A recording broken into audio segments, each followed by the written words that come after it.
Salut à tous, c'est Loïc, bienvenue sur Toute Berzingue. Alors aujourd'hui je suis à l'Autosports Museum de Châtillon-Coligny dans le Loiret pour la journée italienne. Donc là en fait on organise une journée consacrée aux voitures italiennes et motos d'ailleurs. Donc voilà, en plus il fait super beau donc c'est top, il va y avoir du monde. Allez c'est parti. Alors ici on a une Maserati Coupé GT, appelée aussi 4200 GT, dans une configuration assez rare, donc rouge avec l'intérieur beige. Avec les jantes noires là, config très sympa. Hop, je vous montre l'intérieur. Intérieur beige là, assez sympa. Et le toit, moquette rouge, fait sur mesure. Voilà, donc celle-ci a un moteur V8, donc un 4 litres 2, qui a préfiguré celui de la F430, donc moteur Ferrari, chaîne de distribution. Alors ici on a une Ferrari un petit peu spéciale, c'est une 348 à la base, sauf qu'elle a été modifiée pour ressembler plus ou moins à une 355. Donc là on peut voir qu'elle a un pare-choc de 355, elle a des jantes de 360 Modena, l'intérieur est jaune, voilà, donc bon, faut aimer, hein, c'est spécial. L'arrière, on a un truc là en carbone qui a été mis. Donc voilà, c'est spécial. Moi, pour vous dire, personnellement, je suis pas hyper fan, mais bon, voilà. Les goûts, les couleurs. Alors, regardez l'intérieur, c'est vraiment... Donc là, les sièges jaunes, tout ça, je suis pas sûr que ça soit d'origine. Alors ici, nous avons une Fiat Ritmo 105 TC. Donc si vous connaissez la chaîne, vous la reconnaissez puisque je l'ai essayé récemment. Donc je vous ai fait une vidéo complète dessus. Et donc elle est à vendre. Donc par Jagalskar. Donc voilà, tout est exposé ici. Donc ouais, une voiture assez originale, assez rare et très sympa à conduire. Alors là on a une Alfa Romeo 156 GTA, c'est une version un peu plus sport de la 156, là en version break. Donc on peut voir les jantes spécifiques de la GTA, et d'ailleurs mythique chez Alfa Romeo ces jantes là. Et on reste chez Alfa Romeo avec cette Giulietta Sprint. Voilà, très joli coupé. Après à côté on a une petite coupé Burton, donc une GT 1300 Junior. Je vous montre l'intérieur.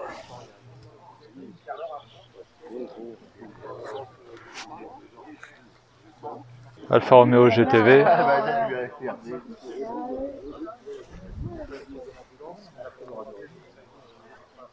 Voilà, le moteur de la GTV.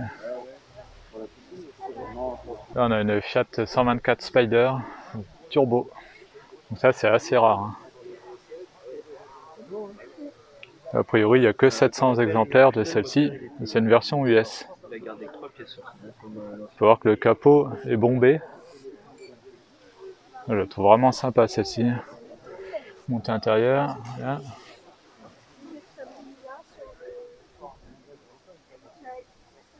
Avec le petit porte-bagages et tout, marqué turbo. Un design un peu différent je trouve, des Spider standards. Alors vous allez me dire qu'est-ce que fait une Austin Mini sur un rassemblement en italienne. Et en fait c'est une Innocenti, puisque Innocenti avait racheté les droits pour fabriquer des Mini.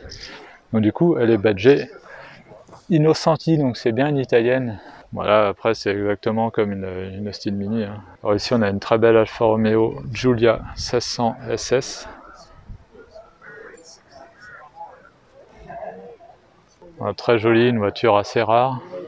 Là on a une Fiat Barchetta, donc c'est petit roadster, bien sympathique. Alors c'est une traction celle-ci. Voilà, avec le moteur à l'avant. Voilà ici une Alfa Romeo Zagato 1970, 1108 exemplaires seulement. Donc voilà, Zagato, un carrossier italien bien connu. Et généralement sur les Zagato, c'est l'arrière qui est un petit peu différent. Donc là, voilà, on peut voir que un petit peu spécial par rapport aux Alfa Romeo standard. Fiat 124 Spider, dessiné par Pininfarina. Intérieur très sympa, en bois.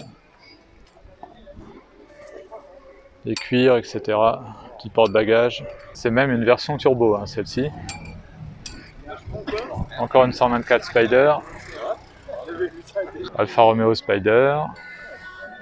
Là on a une petite Fiat 600 Abarth. J'aime beaucoup, bien sympathique. Et avec toujours le truc qui me fait marrer sur celle-ci, donc c'est le moteur qui était trop gros par rapport à la 600. Du coup ils s'en sont rendus compte à la fin et à la conception ils ont dit bon bah tant pis, on va mettre un système qui va garder le capot moteur ouvert. Et donc voilà, d'origine c'est comme ça. Donc on roule comme ça, avec le capot moteur ouvert. On a aussi quelques motos italiennes. On a une petite Fiat coupée 16V. Alors ça c'est des petites Fiat, c'est des petites bombes hein, a priori. Hein. Surtout certains moteurs, apparemment c'est assez sympa à conduire. Dessiné par Pininfarina. Donc ouais, ça pourrait être sympa d'essayer ça un jour. Bon alors là attention, là on a du lourd, on a une Lancia Delta intégrale HF Evo 2. Et c'est une édition finale. Et du coup le fait que ça soit une édition finale, la voiture elle coûte une blinde. En plus celle-ci est en état neuf, très peu de kilomètres. Et si on regarde, elle a même encore le plastique à l'intérieur sur les portières. Enfin, elle est vraiment neuve hein, cette voiture. Et là, je crois qu'il y en a une qui s'est vendue en Angleterre récemment, 250 000 €, hein, les finales éditions. Donc voilà, une voiture qui vaut une fortune. Donc voiture mythique des rallyes. Et là, juste ce fait que ce soit une finale édition, voilà. Donc là en plus, celle qui s'est vendue 250 000 € avait plus de kilomètres que celle-ci. Celle-ci est vraiment neuve, quoi. Donc, là, il y en a pour vraiment une petite fortune, celle-ci. Là on a une Alfa Romeo GT V6, donc c'est une GTV avec un V6. Alors, on voit qu'elle a un V6 parce que le capot est un petit peu bombé par rapport à la GTV qu'on avait tout à l'heure. Voilà, donc celle-ci a fait un bruit sympa, hein. Je sais pas s'il est d'origine le chaperon, mais quand elle est arrivée tout à l'heure, on l'entend bien. Alors après, bon là je suis garé là avec la 360 Modena, donc bon je vous la présente pas, vous la connaissez. Après on a une autre GTV, mais celle-ci voilà en 4 cylindres. Et là on voit justement que le capot n'est pas bombé comme sur la V6. Alors après ici on a une Maserati Biturbo 222 SE. Alors celle-ci j'aime bien parce que je la connais depuis que je suis gamin en fait, elle a toujours été dans le village. Et quand j'étais gamin, je disais toujours c'est la Maserati du village. Parce qu'on la voyait vraiment régulièrement. Elle a changé de propriétaire une ou deux fois et elle est toujours restée dans le village. C'est marrant. Alors j'ai même fait 10 mètres en passager dans cette voiture. En fait c'était sur un rassemblement, une fois il y avait besoin de la déplacer et je lui ai demandé si je pouvais monter dedans. Bon je pensais pas qu'il allait faire que 10 mètres mais bon, voilà j'ai fait 10 mètres dedans. Alors c'est des Maserati qui datent de l'époque où la Maserati appartenait à De Tomaso. Et du coup c'est pas forcément les meilleures époques. C'est voilà, c'est des petits V6 biturbo. Ces voitures aujourd'hui qui cotent vraiment pas beaucoup. Je sais pas, la cote a augmenté un petit peu, mais voilà. Donc là, si vous voulez une Maserati pas chère, voilà. Ici, on a donc Fiat X19 dessinée par Berton. Voilà, bon celle-là, on la voit régulièrement sur les rassemblements du coin. Voilà, comme d'habitude, je vous promets un essai, on va le faire un jour de cette voiture. Là, on a une Alfa Romeo 2000 Berlinetta 1973. Et elle est comme neuve, hein. J'ai l'impression, vraiment en très bon état, hein. Très belle voiture. Là, on a une petite Fiat 500 de 1967. Alors, plus de 4 millions d'exemplaires, hein, la Fiat 500.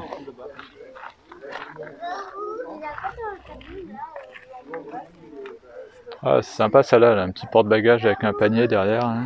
Bon, alors il n'y a pas que des italiennes, hein, il y a quelques intrus là. On a une McLaren MP4 12C que vous connaissez bien aussi sur la chaîne, puisque donc le propriétaire est bénévole aussi dans le musée.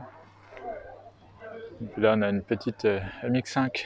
Alors ici nous avons une Maserati Gran Turismo. Très belle Gran Turismo en blanche comme ça avec l'intérieur bordeaux, elle est vraiment très belle. Déjà une Gran Turismo c'est beau à la base, mais là la config est particulièrement sympa.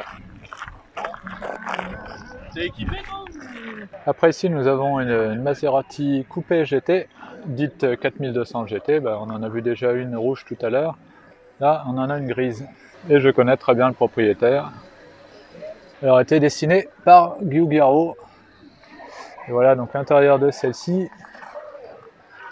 avec la casquette beige et surtout le toit, voilà. Donc là, le toit vraiment sympa, ça c'est une option assez rare. Après on peut voir qu'il y a même du bois ici. La petite horloge au milieu, mythique, de chez Maserati. Là aussi nous avons une Ferrari 308 GTS en blanche. Donc c'est la Ferrari de Magnum. Hein. Voilà, donc l'intérieur à l'ancienne, avec boîte manuelle, grille en H. Donc voilà, là on a le V8 3 litres et le coffre qui est là juste derrière.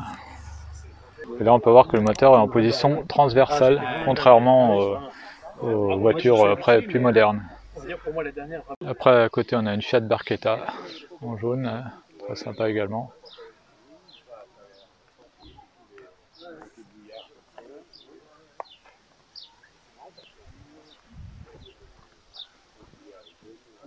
Après là on a deux Ferrari, donc on a une F430 Spider. Alors dans celle-ci j'ai déjà fait un road trip. Pour les 70 ans de Ferrari à Montargis, j'avais fait un road trip dedans. Donc vous trouverez la vidéo, donc ça remonte à quelques années déjà.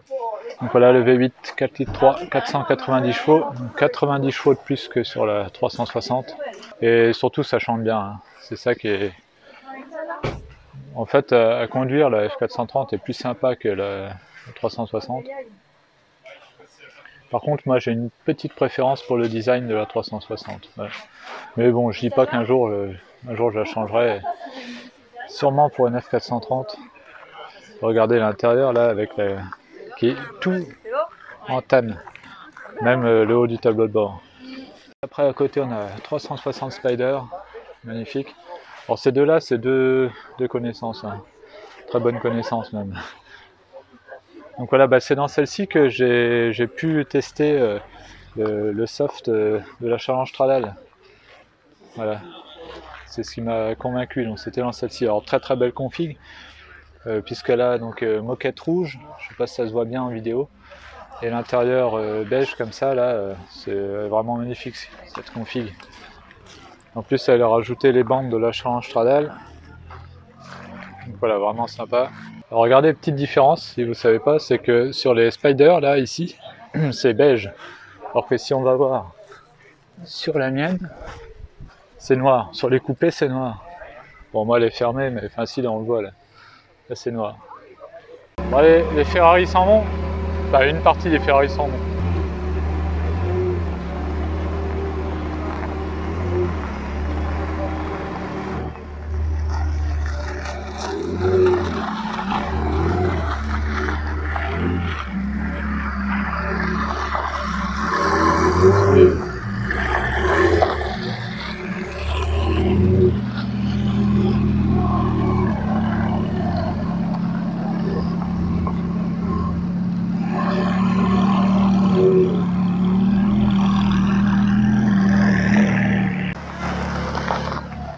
Allez. Bon bien voilà pour cette vidéo sur la journée italienne ici à l'Autosport Museum de Châtillon-Coligny. Donc voilà, il y avait des voitures vraiment sympas, hein, comme vous pouvez voir derrière. Il reste encore cette Ferrari 308 blanche à côté de la mienne. Donc voilà, j'espère que cette vidéo vous a plu. Si c'est le cas, n'hésitez pas à mettre un pouce bleu, n'hésitez pas aussi à vous abonner et activer la petite cloche, comme ça vous serez au courant dès que je mets une nouvelle vidéo. Et on se retrouve à très bientôt sur toute berzingue. Allez, salut!